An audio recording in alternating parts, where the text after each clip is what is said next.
Hello and welcome to The Essential Reads. My name is Isaac and my goal is to bring to you a bunch of classic audiobooks in an easy and accessible way. We are continuing with Huckleberry Finn by Mark Twain and we are nearing the end of the book. As you can tell by looking at my very, very dishevelled hair, I slept atrociously, but that's fine because my voice feels good and we're going to get into the book.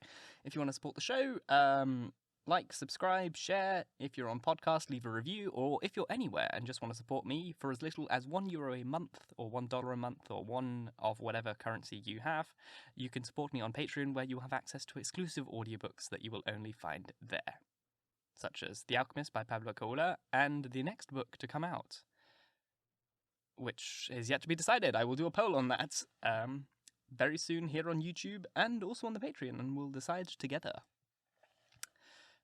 Probably again classic literature, like something like To Kill a Mockingbird, or maybe Le Petit Prince, The Little Prince, something like that. It'd be very fun. But without further ado, and without more waffling from me, let's dive in.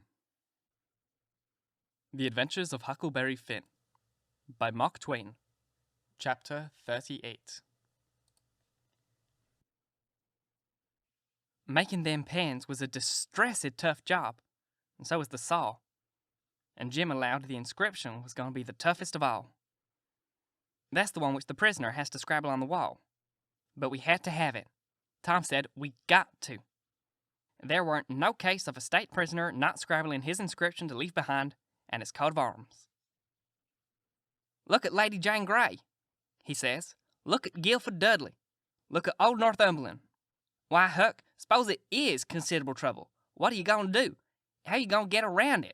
Jim's got to do his inscription and coat of arms. They all do. Why, Master Tom? I ain't got no coat of arms. I ain't got nothing but this here old shirt. And you know I got to keep the journal on that. Oh, you don't understand, Jim. A coat of arms is very different. Well, I says, Jim's right anyway when he says he ain't got no coat of arms, because he ain't. I reckon I know that, Tom says. But you'll bet he have one before he goes out of this, because he's going out right.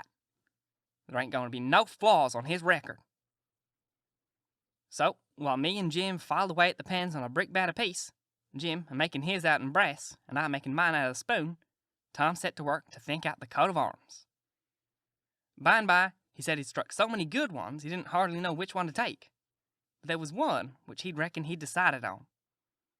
He says, on the scutcheon, we'll have a band, or in the dexter base, a saltire Murray in the fess, with a dog, couchant, for a common charge, and under his foot a chain embattled, for slavery, with a chevron vert in a chief engrailed, and 3 invected lines on a field of azure, with the nombral points rampart on a dancent and danced. Crest, a runaway sable, with his bundle over his shoulder on a bar sinister, and a couple of ghouls for his supporters, which is you and me. Motto, Majore Freda, Minore Addo. Got it out of a book. Means the more haste, the less speed.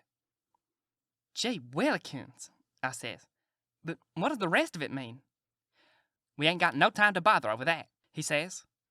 We gotta dig in like all get out. Well, anyway, I says, what's some of it? What's a fess? A fess? A fess is...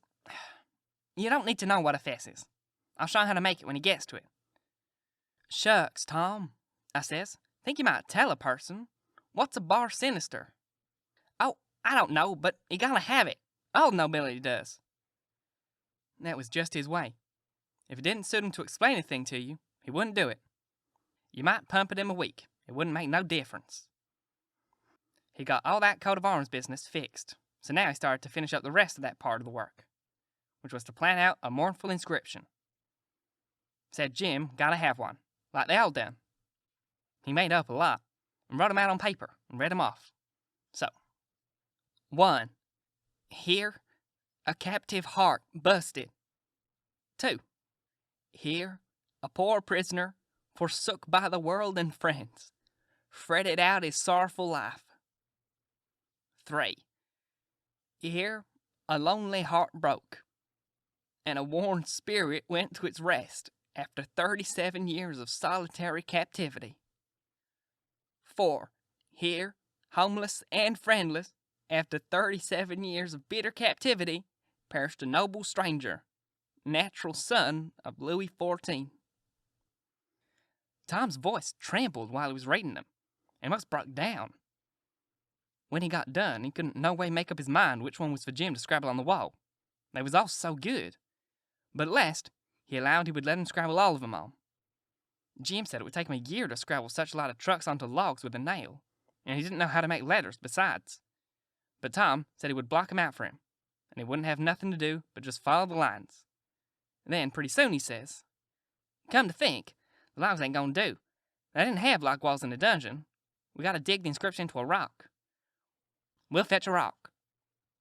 Jim said the rock was worse than the logs.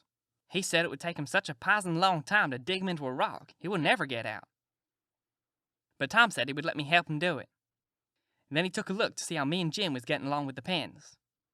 It was most pesky, tedious, hard work, and slow. I didn't give my hands no show to get well of the sores, and we didn't seem to make no headway, hardly.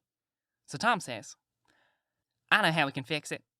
We gotta have a rock for the coat of arms and mournful inscriptions. We can kill 2 birds with 1 stone with that same rock. There's a gordy big grindstone down at the mill, and we'll smooch it and carve the things on it. File out the pens and the saw on it, too." It weren't no slouch of an idea, and it weren't no slouch of a grindstone, nother, but we allowed we'd tackle it. It weren't quite midnight yet, so we cleared out for the mill, leaving Jim at work. We smooched the grindstone and set out to roll her home, but it was a most nation tough job. Sometimes, do what we couldn't keep her from falling over. She come mighty near mashing us every time. Tom said she was going to get one of us, sure, but we got through.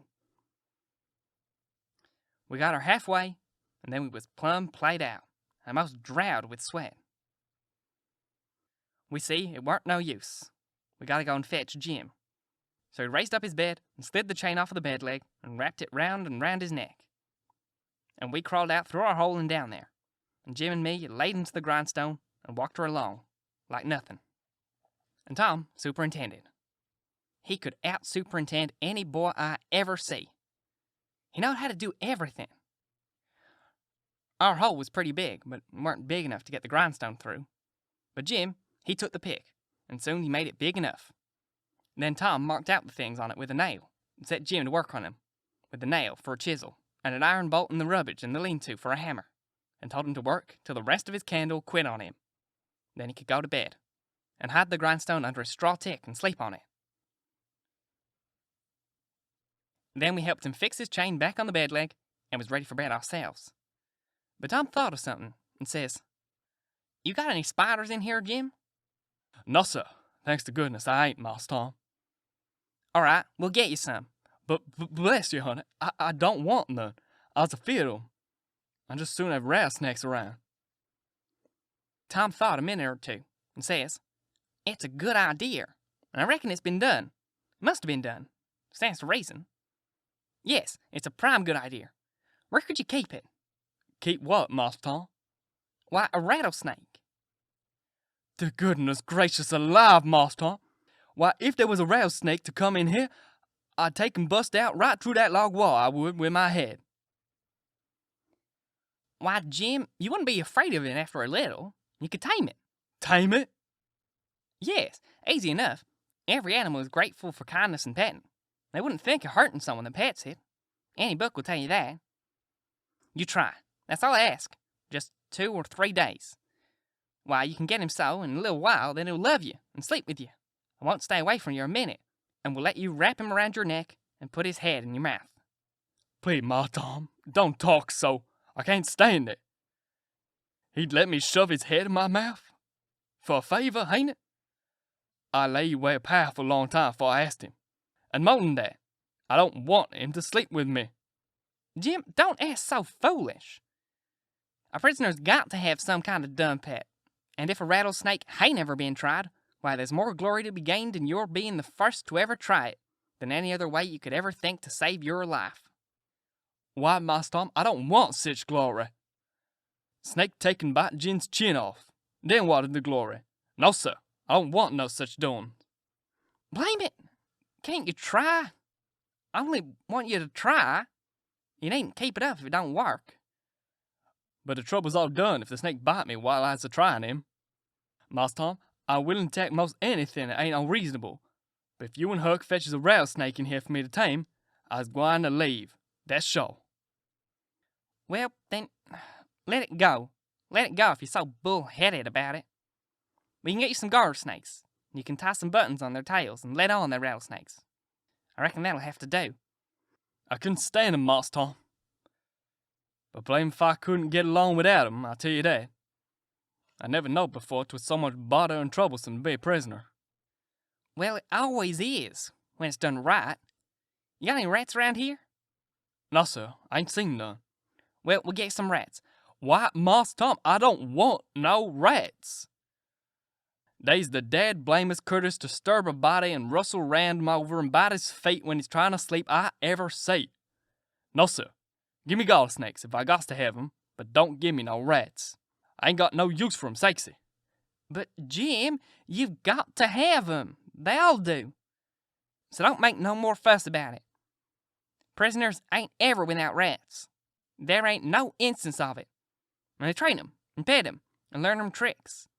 And they get 'em to be sociable as flies. But you got to play music to 'em. You got anything to play music on? I ain't got nothing but a coast comb and a piece of paper and juice hop. But I reckon they wouldn't take no stock in a juice hop. Yes, they would. They don't care what kind of music it is. A juice harp's plenty good for a rat. All animals like music. In a prison, they dote on it. Especially painful music. You get no other kind out of a juice harp. It always interests them. They come out to see what's the matter with you. Yep, you're right. You're fixed very well. You want to sit on your bed nights before you go to sleep, and early in the mornings, and plays your juice harp. Play The Last Link is Broken. That's the thing will scoop a rat quicker than anything else. When you've played about 2 minutes, you'll see all the rats and snakes and spiders and things begin to feel worried about you, and come. They'll just fairly swarm over you and have a noble good time. Yes, they will, I reckon, Mars Tom. But what kind of time is Jim having? Blessed if I can see the pine. But I'll do it if I got to. Reckon I better keep the animals satisfied and not have no trouble in the house. Tom waited to think over and see there weren't nothing else. Pretty soon he says, "Oh, there's one thing I forgot. Can you raise a flower in here, do you reckon?" I don't know, but maybe I could, Mars Tom. But it's terrible dark in here, and ain't got no use for a flower nohow. It'd be powerful side trouble. Well, you try it anyway. Some other prisoners have done it. One of them big cattail-looking mullein stalks would grow in here, Mars Tom, I reckon. But she wouldn't be worth half the trouble she costs. Don't you believe it. We'll fetch you a little one, and you plant it in the corner over there, and raise it. And don't call it mullein, call it pitcholia. That's the right name when it's in a prison. And you want to water it with your tears. Why, I got plenty of spring water, Mars Tom. You don't want spring water. You want to water it with your tears. It's the way they always do. Why, Mars Tom, I lay I can raise one of them mullein stalks twice with spring water whilst another man's starting one with tears. That ain't the idea. You got to do it with tears. She'll die on my hands, Mars Tom. Surely will, 'cause I don't scarcely cry. So Tom was stumped, but he studied over, and then said Jim would have to worry along the best he could with an onion. He promised he would go to the cabins and drop one, private, in Jim's coffee pot in the morning. Jim said he would just soon have tobacco in his coffee, and found so much fault with it, and with the work and bother of raising the mullein, and the Jew harp sparing the rats, and petting and flattering snakes and spiders and things, on top of all the other work he had to do on pens, inscriptions, and journals and things, which made it more trouble and worry and responsibility to be a prisoner than anything he ever undertook, that Tom most lost all patience with him, and said he was just loading down with more gaudier chances than a prisoner ever had in the world to make a name for himself, and yet didn't know enough how to appreciate them, and they was just about wasted on him.